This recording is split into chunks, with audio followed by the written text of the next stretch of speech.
Welcome to the Global Rising Summit, Stand Up, Speak Out, Be Seen. I am Janine Savient and my co-host is Heather Ellis-Drake, and with us today we have Mary Jo Halligan. Welcome, Mary Jo.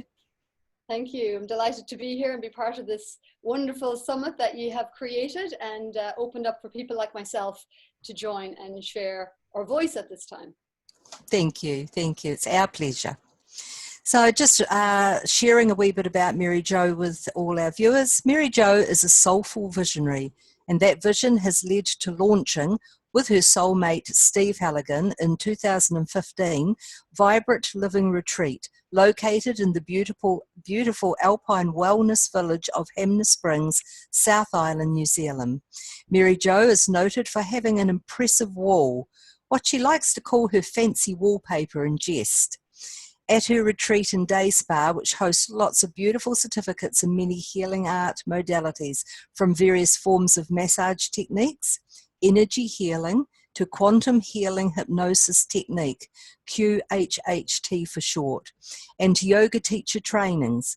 Mary Jo's Mountain View Massage Day Spa, which has been running for 7 years in Hamner Springs, brings pampering, bliss and holistic care together under one roof in her beautiful, peaceful sanctuary and dream vision, Vibrant Living Retreat. More and more people are noted as commenting on the special vibe they get as they enter Vibrant Living.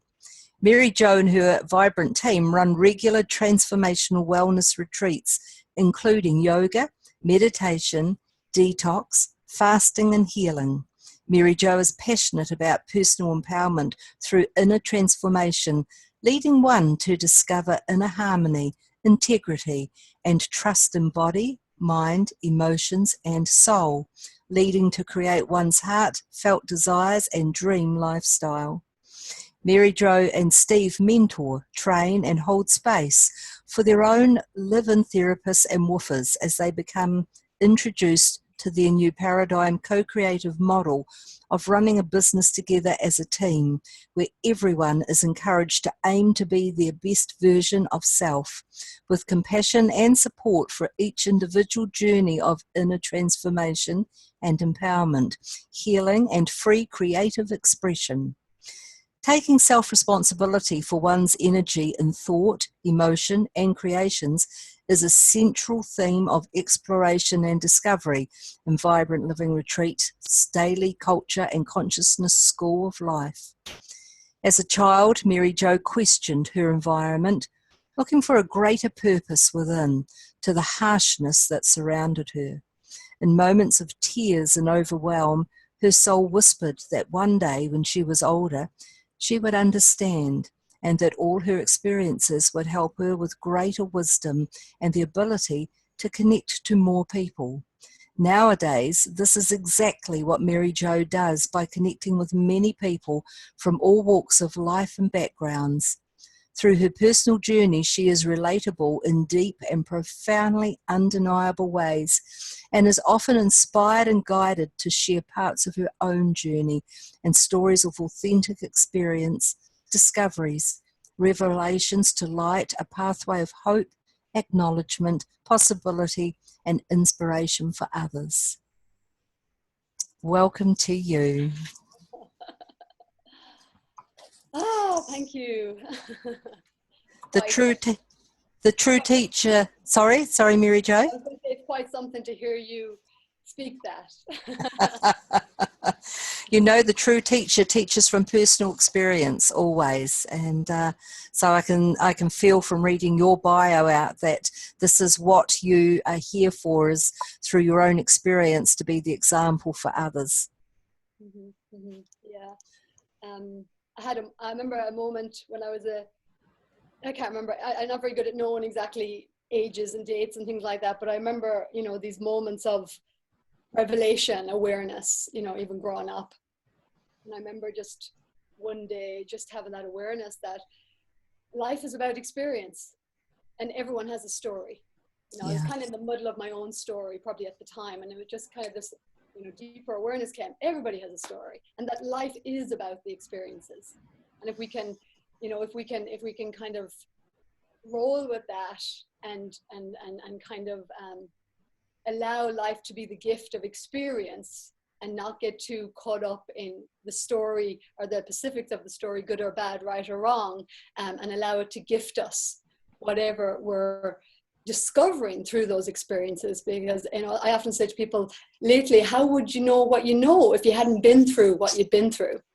Yes. How would you discover, you know, our preferences in this time, in this huge transitional time that we're moving into, this new age? You know, we in essence, we have discovered what we're done with.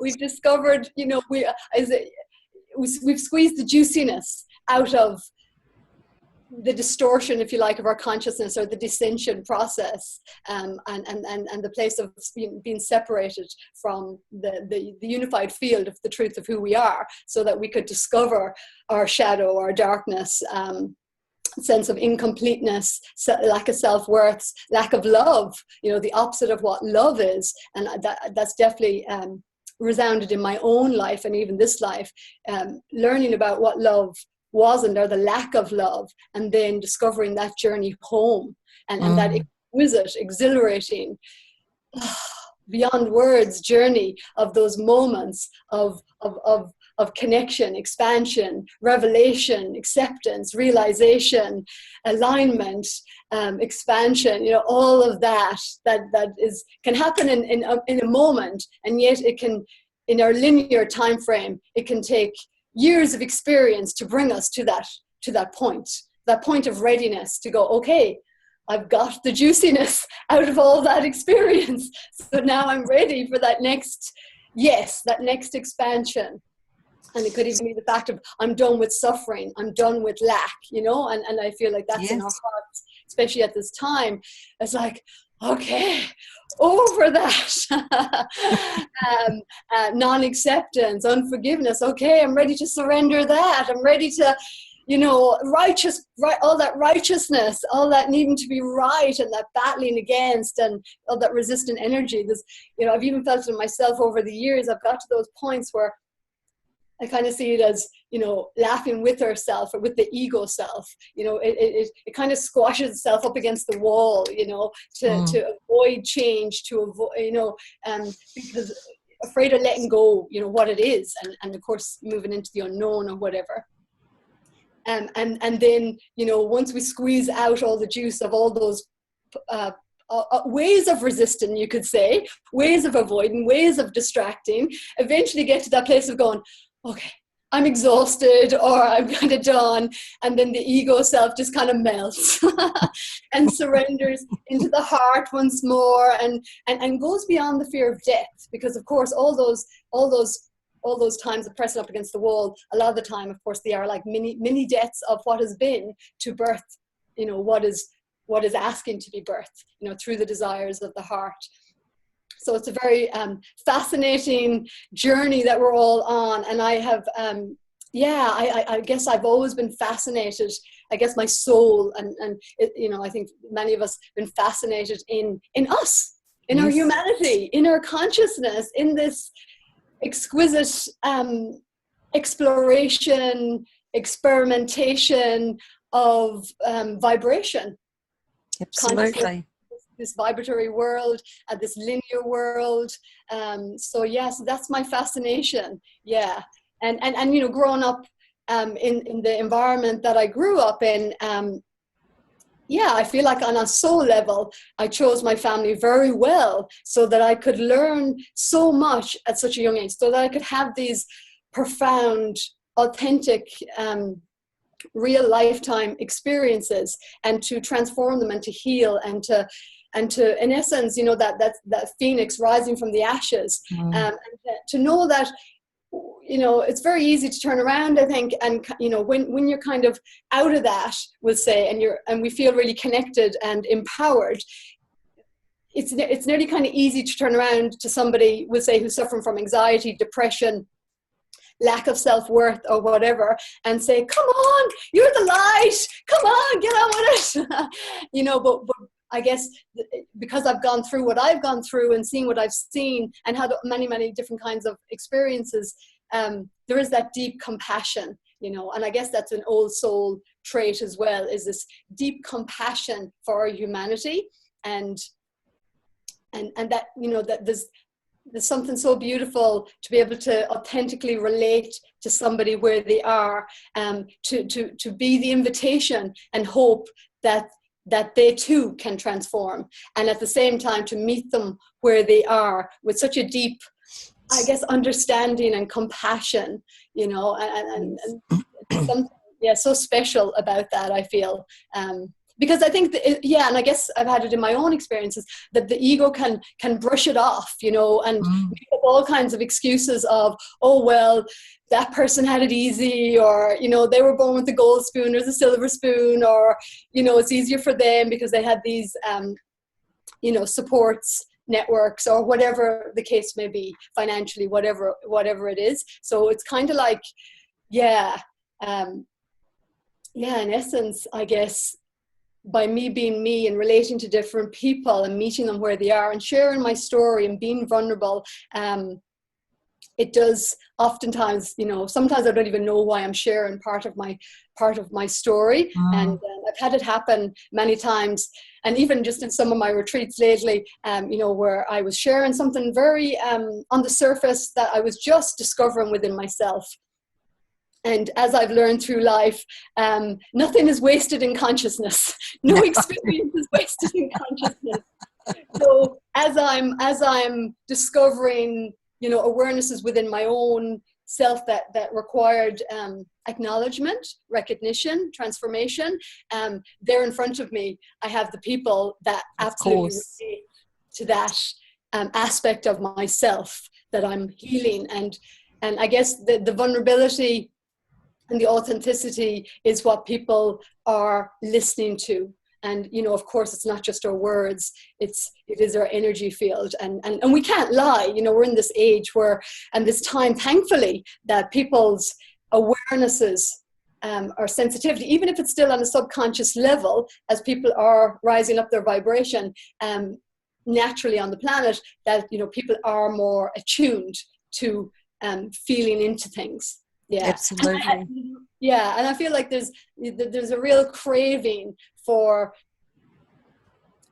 just authentic relating. Just absolutely.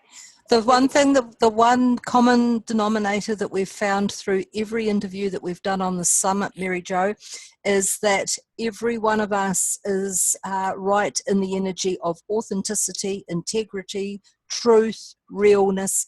This is the foundation of we'll accept no less now. So this is what we want from ourselves and from everybody else. So I must say that from the moment we've started today, I have felt your passion.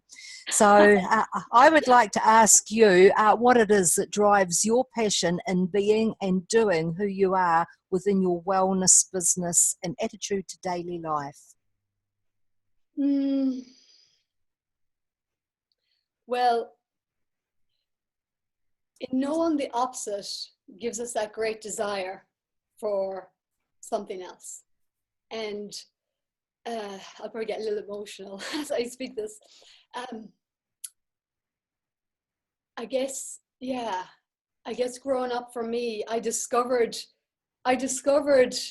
through my environment and through my parents and through many experiences, just to give a little insight, when I was between the ages of 3 and 6, myself and 2 siblings were sent away to 2 different children's homes in Ireland, and I did not enjoy those homes.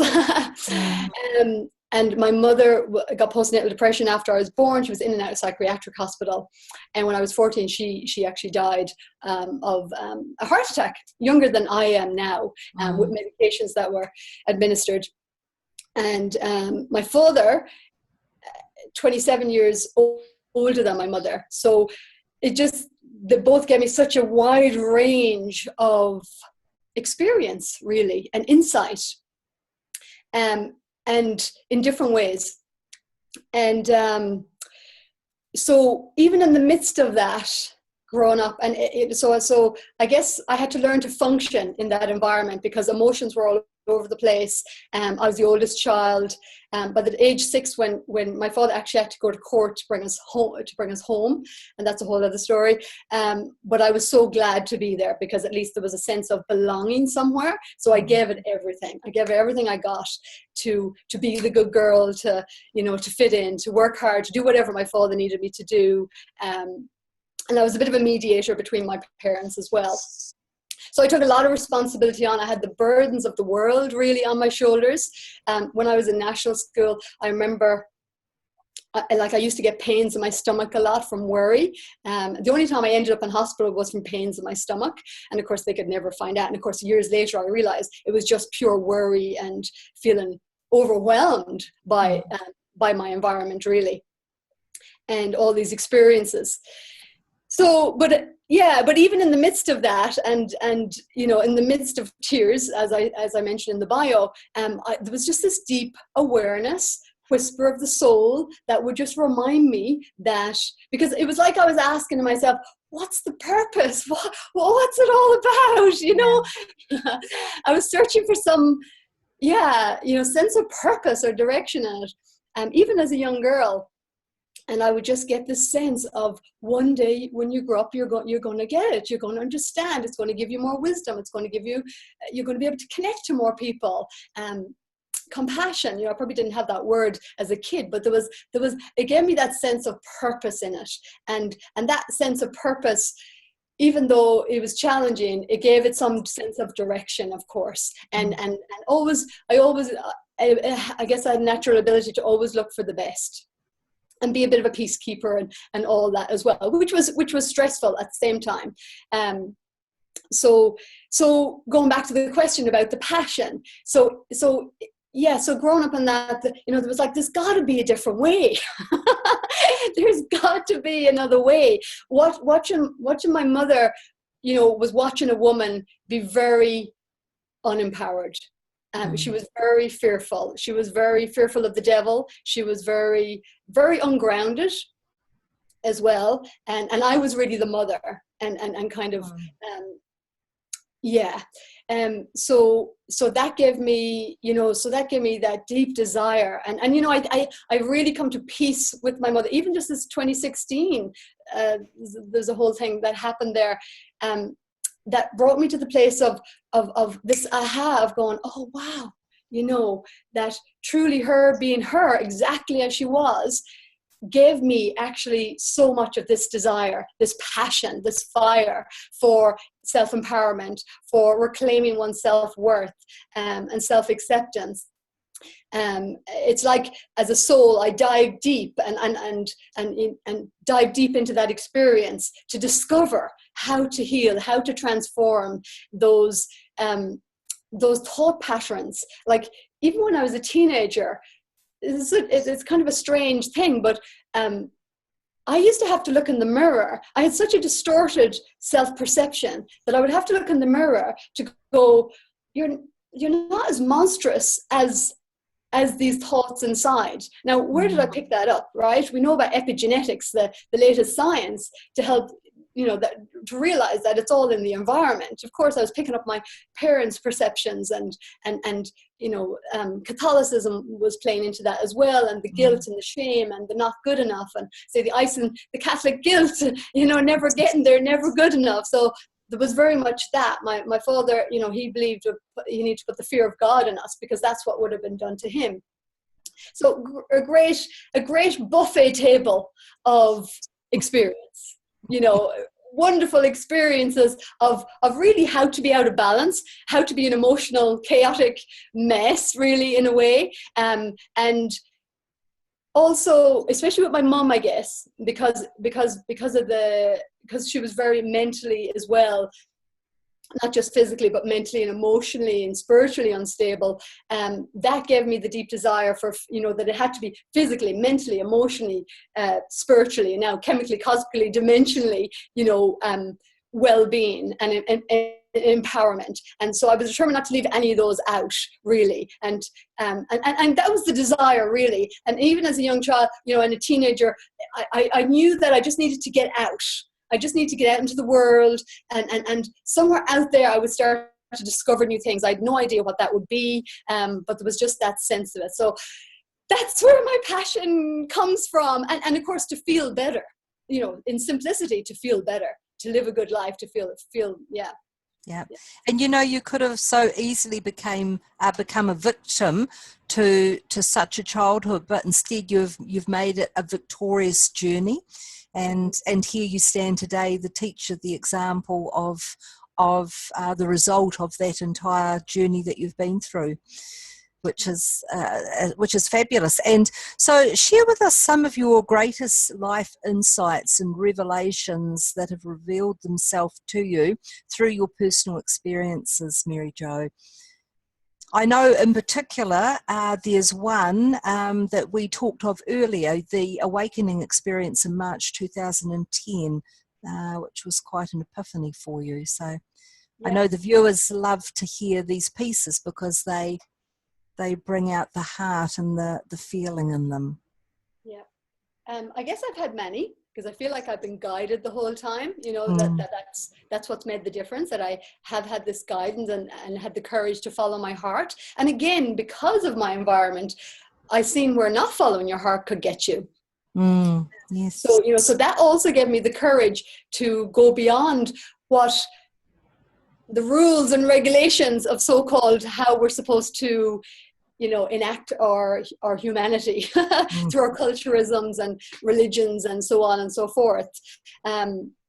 So yeah, I was just reflecting this morning, like even as a youngster, when I heard that term, is the glass half full or half empty, you know, that resonated for me. Even before I really got what the heck that even meant, as a very young child, I was like, yeah, I get it. So again, as you said, you know, and I guess that's the example, is that we can choose how we get to perceive that environment. So I've chosen to look for the gift. Look for the gift. Like, I love that quote from Einstein again, because it resonates, is, I'll paraphrase, but the most important decision you'll ever make is if the universe is a friendly place or a hostile place. And from there, really, that from that core choice within us, we tend to gather, you know, our direction, if you like, and evidence and so on and so forth. But let me see what else.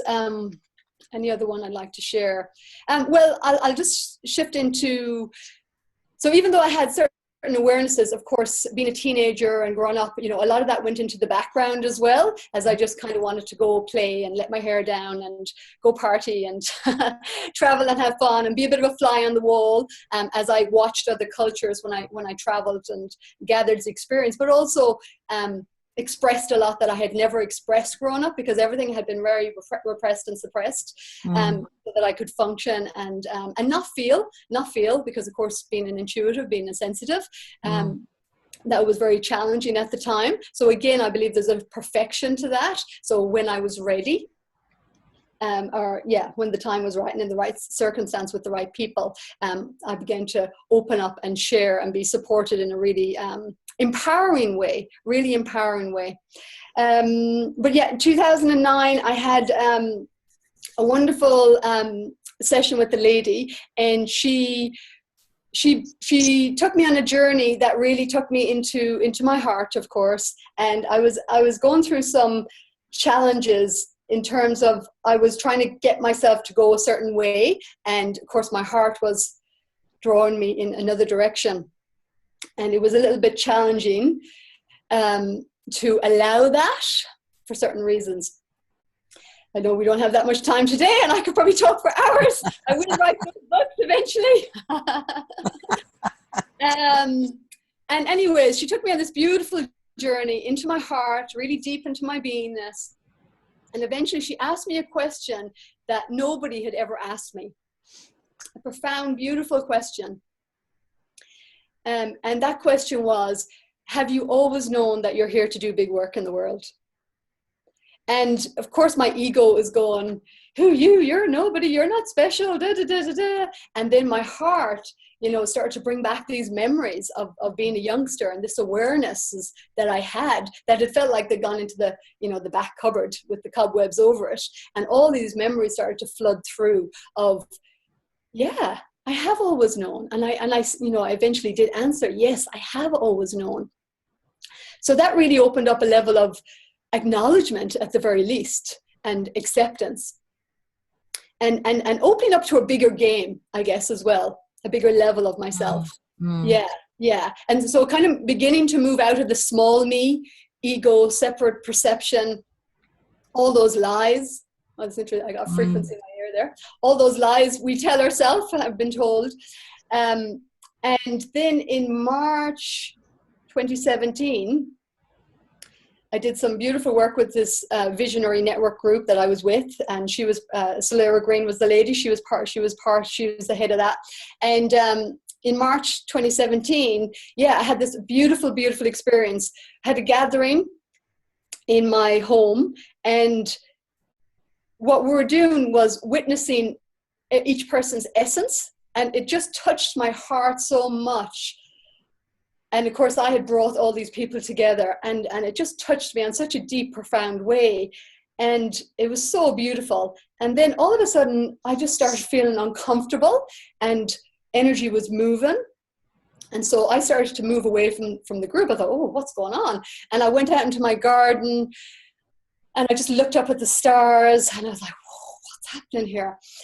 Felt overwhelmed with this energy. I remember looking at myself in the mirror going, Mary Jo, what's going on?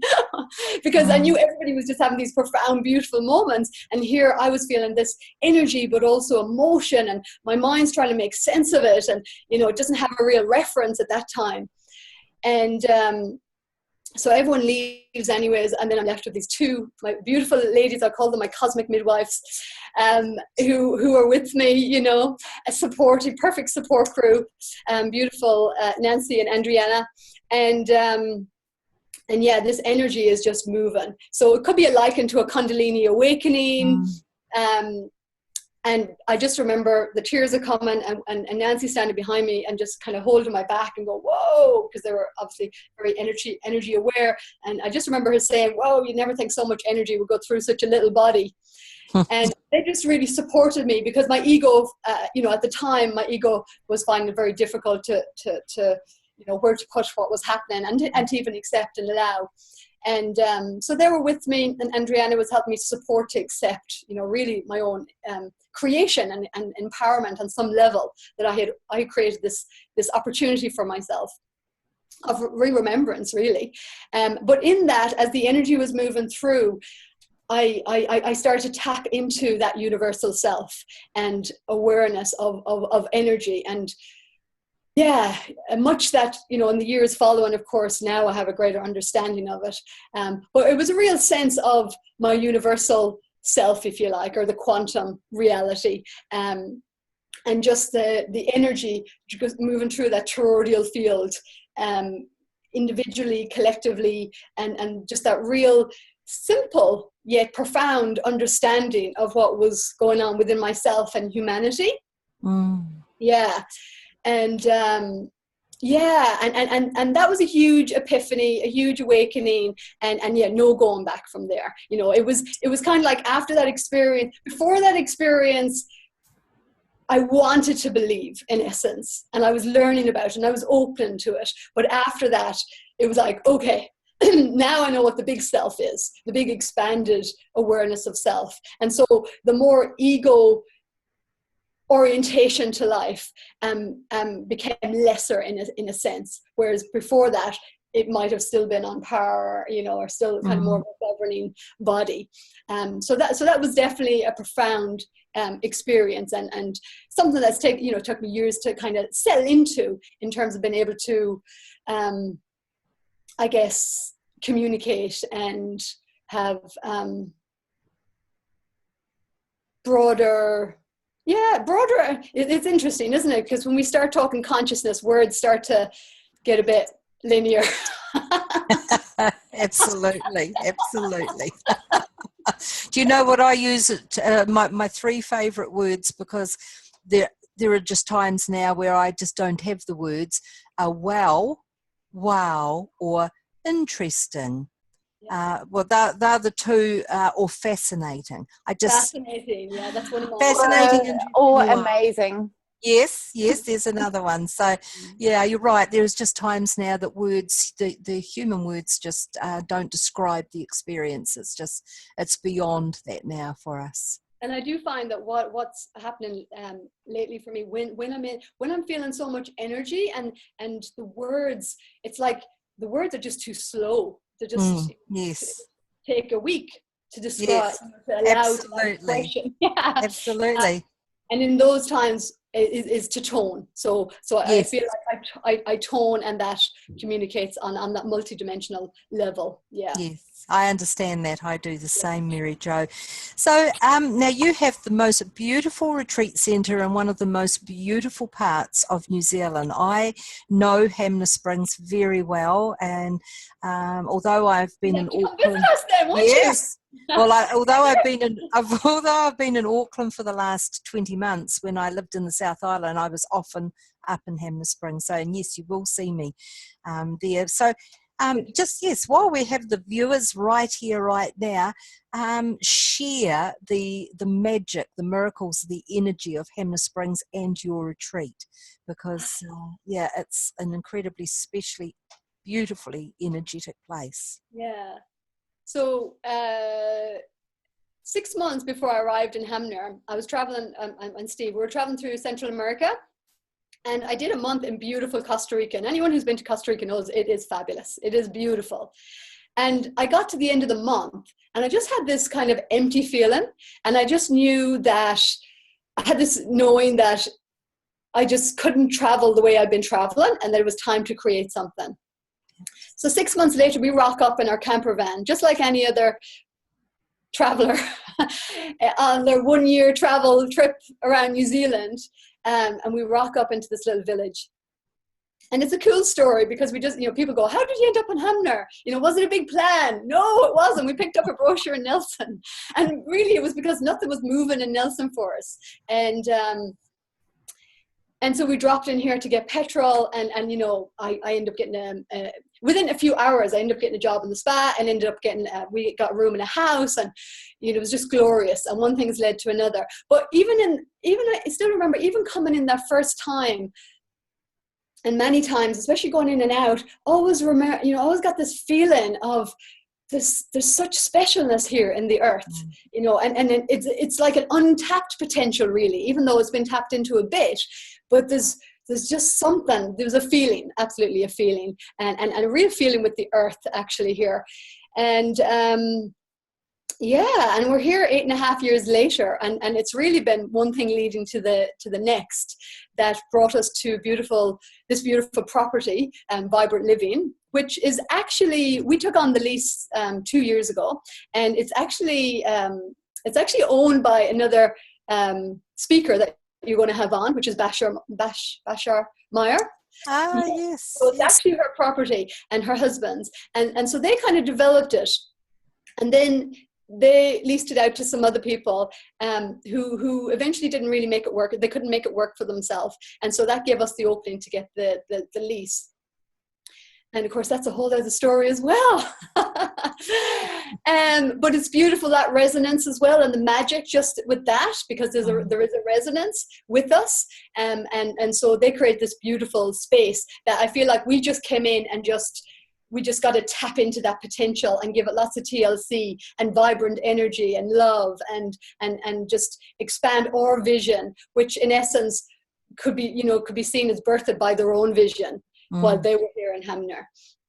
So there's a beautiful synchronicity there and a beautiful magic just in that alone, I feel. And even the fact that both of us are even speaking on this summit, and it's just spectacular. And it just makes me feel like this togetherness and connection that we're all blossoming into and realizing. But yeah, just this morning, I put some pictures up on Facebook of, I'm doing my yoga in the garden and there's rainbows. Yeah.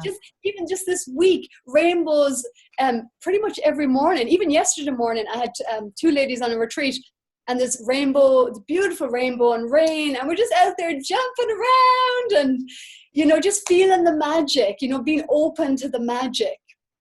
And really it's there, you know, it's there just to when we're open to it and open to receive it.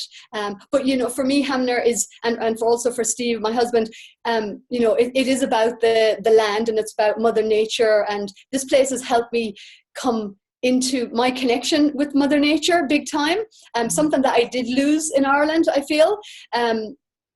Probably a lot because I kind of closed myself off from my heart and from feeling, desensitized myself, that I've been able to open myself here, and I just love being in the nature. I have my special walks that I go with my doggy, and Steve is into mountain biking, so he just heads up off the mountain, and of course there's the thermal hot pools, and it's just a beautiful, I feel like Hamner is the invitation. And people say this, they come over the bridge and they breathe. Yes. They breathe. It's a breathing space, isn't it? I agree. Yes. Yeah. And for some people, it's hot pools and, you know, go for a mountain bike ride. A lot of people will have a massage here where they won't have it anywhere else. Yeah.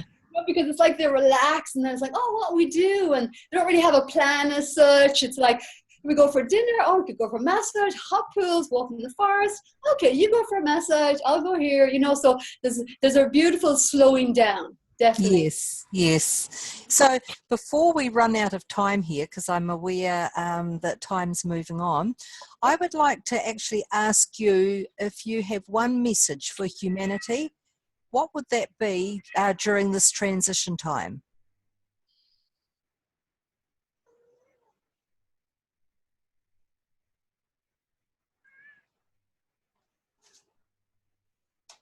Breathe, breathe, breathe.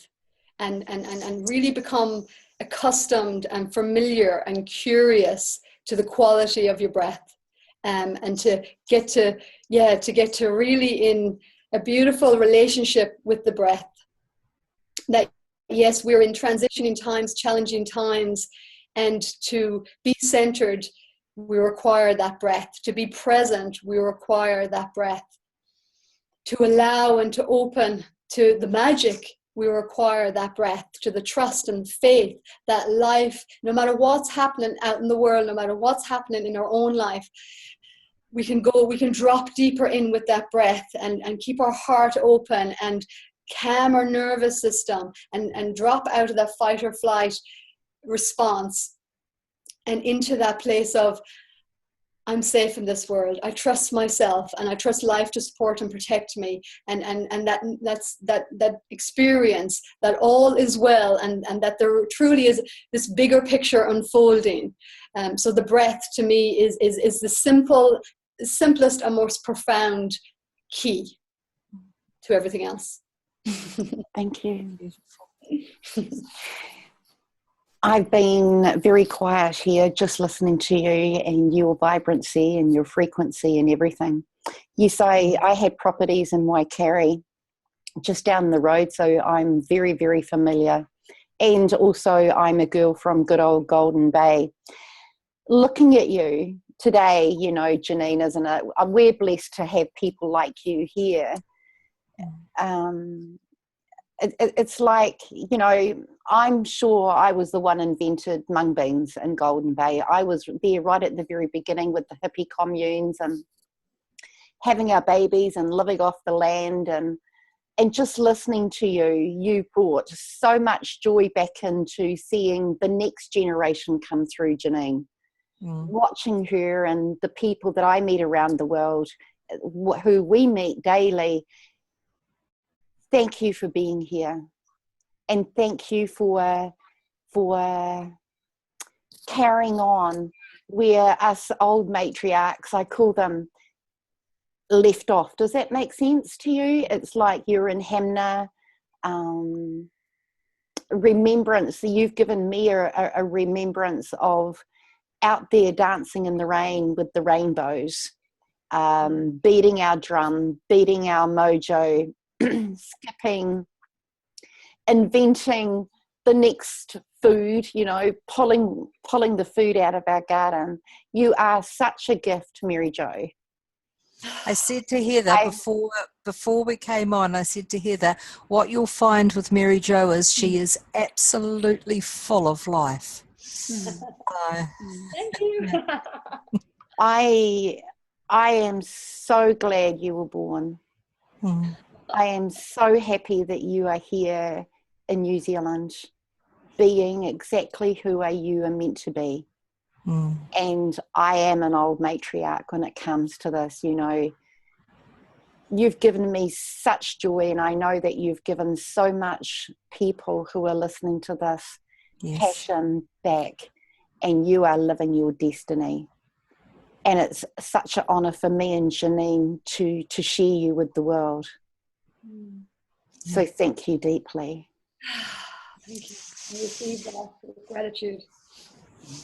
I can't wait to